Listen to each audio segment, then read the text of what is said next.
Rajya Sabha chamber से माननीय उपसभापति महोदय, आज मैं यहाँ national commission for homeopathy bill 2020 के संदर्भ में अपने विचार व्यक्त करने के लिए उपस्थित हूँ।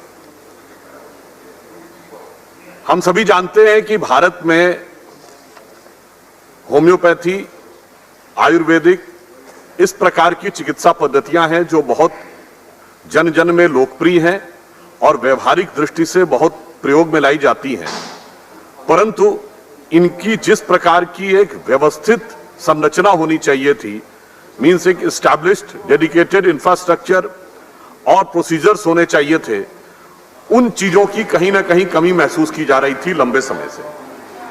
वर्तमान समय में देश में होम्योपैथी के 248 कॉलेजेस हैं, 19,000 से अधिक यूजी सीट्स हैं, 1,300 से अधिक पीजी सीट्स हैं और लगभग 2,46,000 रजिस्टर्ड होम्योपैथिक प्रैक्टिशनर्स हैं।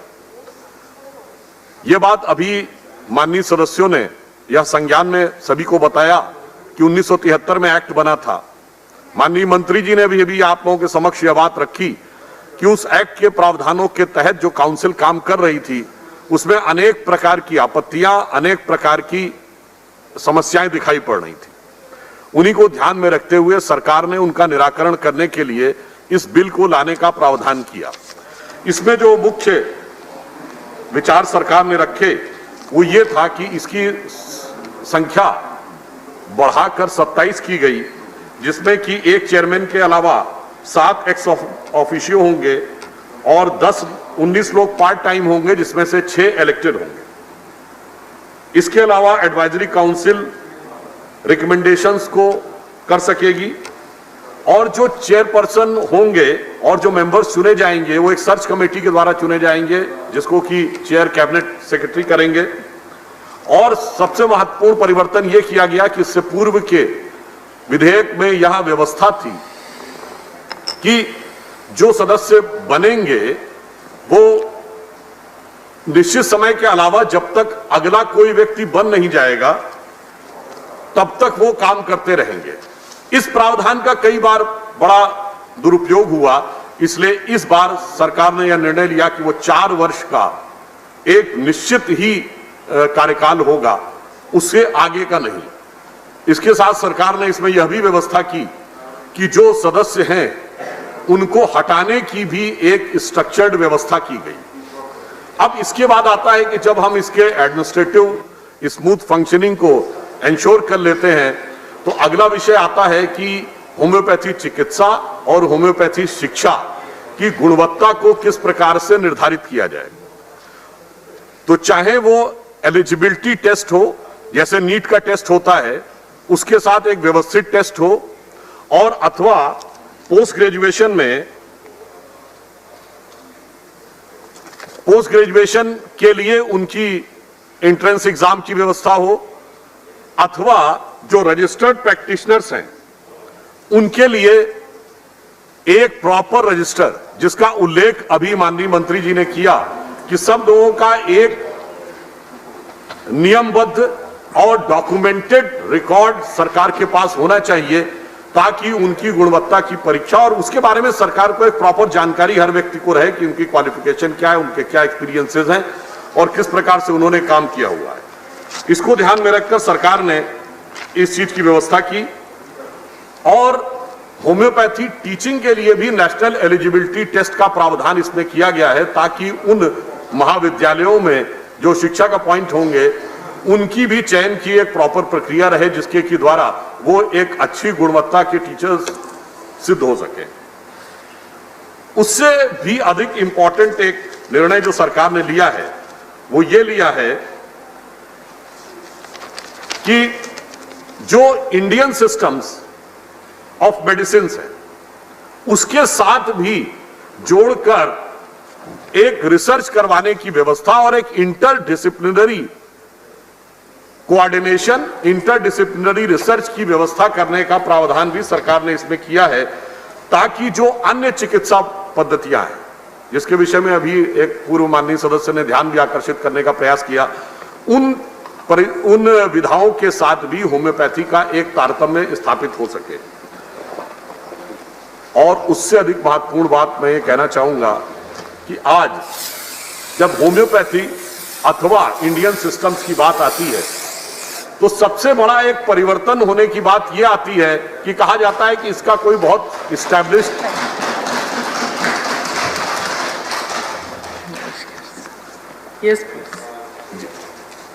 तो इन सिस्टम्स के बारे में यह कहा जाता है कि इनका कोई इस्टेब्लिश्ड साइंटिफिक प्रूफ दिखाई नहीं पड़ता है। तो हमने यह भी प्रयास किया है ये इंटरडिसिप्लिनरी रिसर्च के माध्यम से कि अब होम्योपैथी और इंडियन सिस्टम्स के बीच में एक साइंटिफिक रिसर्च की व्यवस्था सुनिश्चित की जाए। जैसे आपने देखा कि आयुष मंत्रालय ने आयुर्वेद और CSIR के बीच में पहली बार एक ज्वाइंट कोलैबोरेशन किया है जिससे उनमें रिसर्च के द्वारा उनके साइंटिफिक एविडेंसेस को एस्टैब्लिश किया जा सके। मेरे विचार से एक बहुत बड़ा परिवर्तन है जो आने वाले वर्षों में जिसके सकारात्मक प्रभाव हमें दिखाई पड़ेंगे। एक मूलभूत अंतर जो इन चिकित्सा पद्धतियों और अन्य सामान्य चिकित्सा पद्धतियों में होता है, जैसे मैं कहना चाहूंगा कि homeopathy is that type of system which looks the person in disease, not the disease in person. So sometimes what happens, the focus becomes too much on the disease and their respective other related effects on the person has been ignored. तो अगर हम ये कहें कि यह सिर्फ रोग का निदान नहीं करती है बल्कि यह रोग ग्रसित व्यक्ति का निदान करती है तो यह ज्यादा बेहतर होगा। संयोग की बात यह है कि एस्टैब्लिश्ड साइंटिफिक बेसिस के अभाव में कई बार उपहास भी झेलना पड़ता है और अनेक प्रकार के आरोप प्रत्यारोप भी होते थे।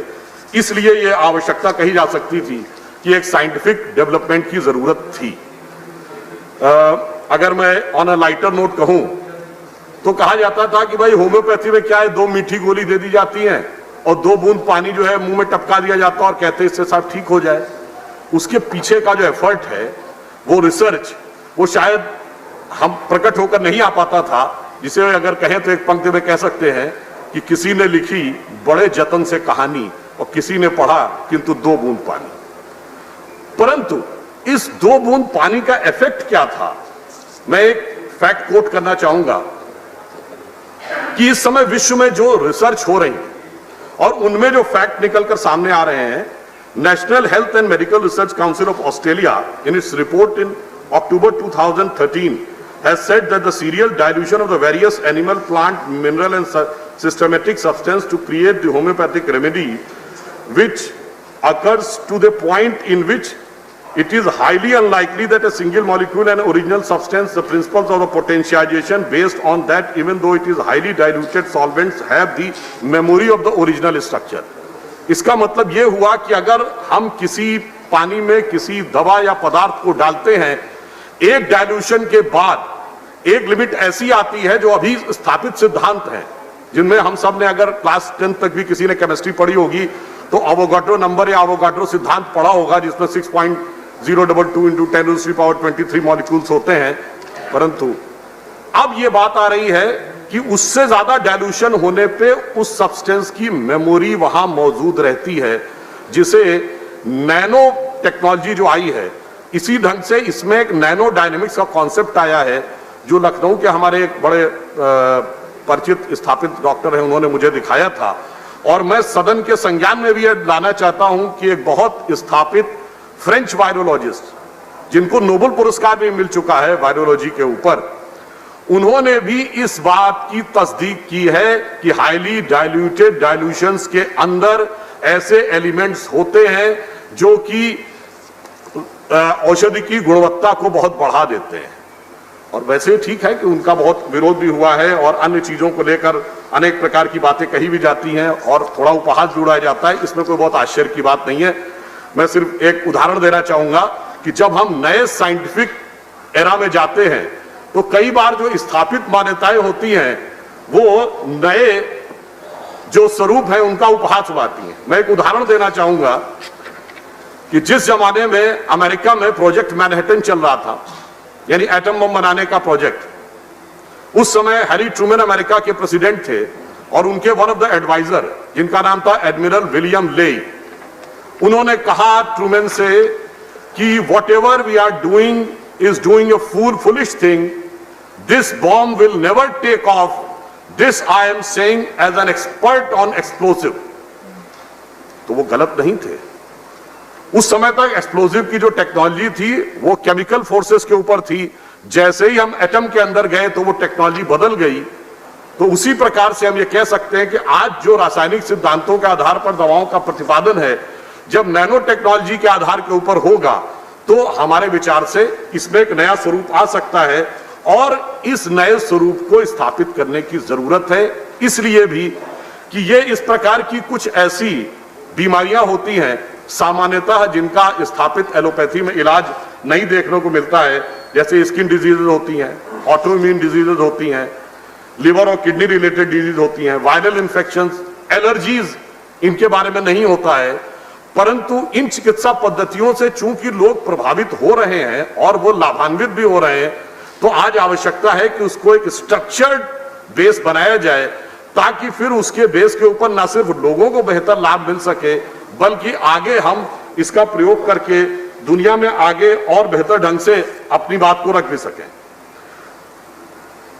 अब हम ये कहना चाहेंगे कि चाहे एनिमल सोर्स हो, मिनरल सोर्स हो या प्लांट सोर्स हो, उससे मिलने वाली जो भी मेडिसिन हैं उनका एक व्यवस्थित स्वरूप, जो साइंटिफिक स्वरूप आगे उभर के आना चाहिए। इसीलिए आयुष मंत्रालय ने इंटरडिसिप्लिनरी कोरिलेशन एस्टैब्लिश करने की बात कही। जब हम इंटरडिसिप्लिनरी की बात करते हैं तो कभी कभी लोग कहते हैं साहब आपने तो केवल आयुर्वेद और होम्योपैथी, इनको आपस में क्या संबंध है, आपने इसको कैसे जोड़ दिया।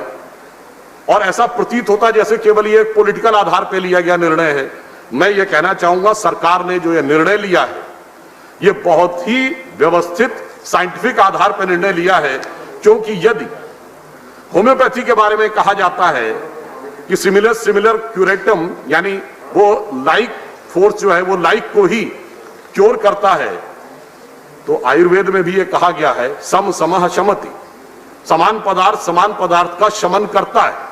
यदि ये कहा जाता है कि हम कोई ऐसी चीज को जो नुकसानदेह भी हो सकती है उसके द्वारा इलाज कर सकते हैं, तो आयुर्वेद में भी कहा गया विषस्य विषमौषधम, यानी विष से विष का भी इलाज होता है। और यदि अल्ट्रा डाइल्यूशन की बात होम्योपैथी में है तो आयुर्वेद में भी कहा गया है मर्दनम गुणवर्धनम, means there are certain remedies in which you keep on diluting, keep on going into the finer element and the power will be keep on increasing।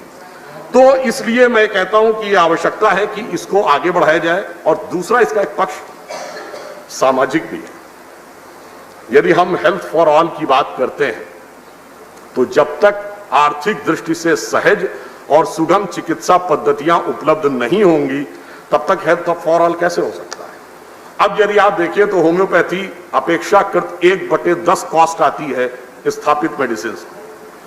दूसरा क्या है कि इनको लेने का तरीका इतना सिंपल है कि छोटा बच्चा जो 1 साल 2 साल 3 साल का हो या बहुत बड़े बुजुर्ग जिनके लिए हैवी मेडिसिन को कंज्यूम करना मुश्किल होता है, वह भी आसानी से इनको लिया जा सकता है।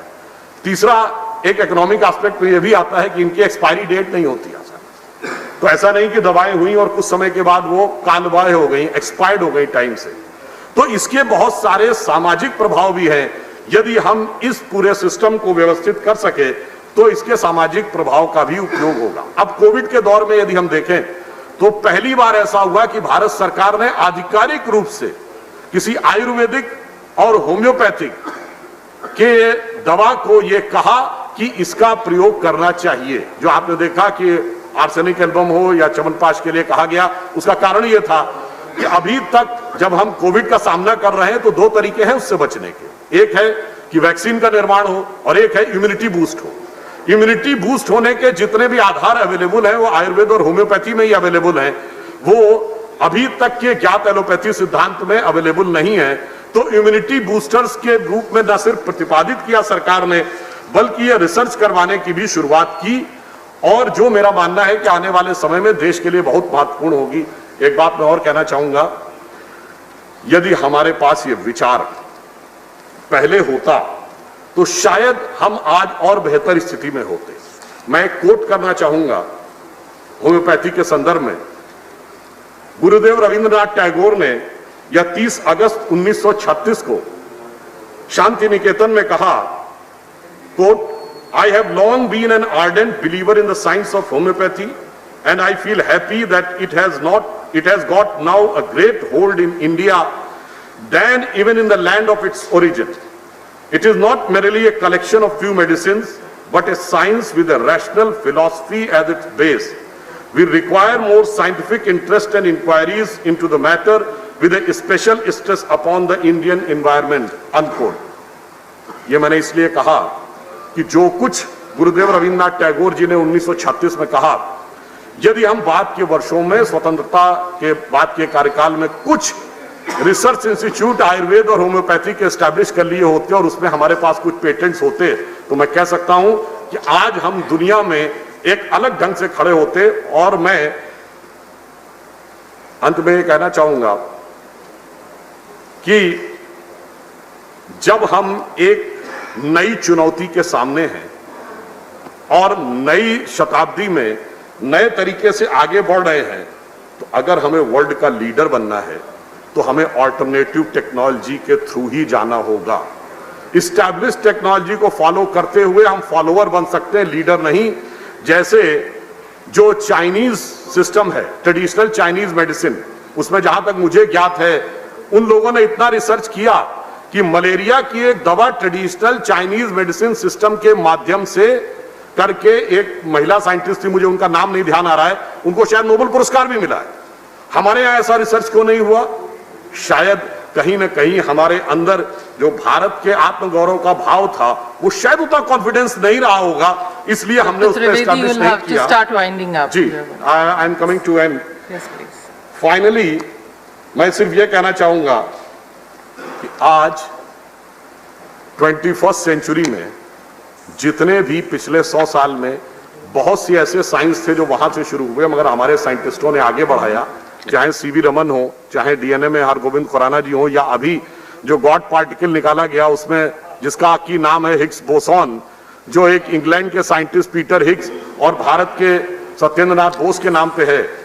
तो आज जब हमने करके दिखाया है तो हम इन नई विधाओं में वर्ल्ड के लीडर बन सकते हैं।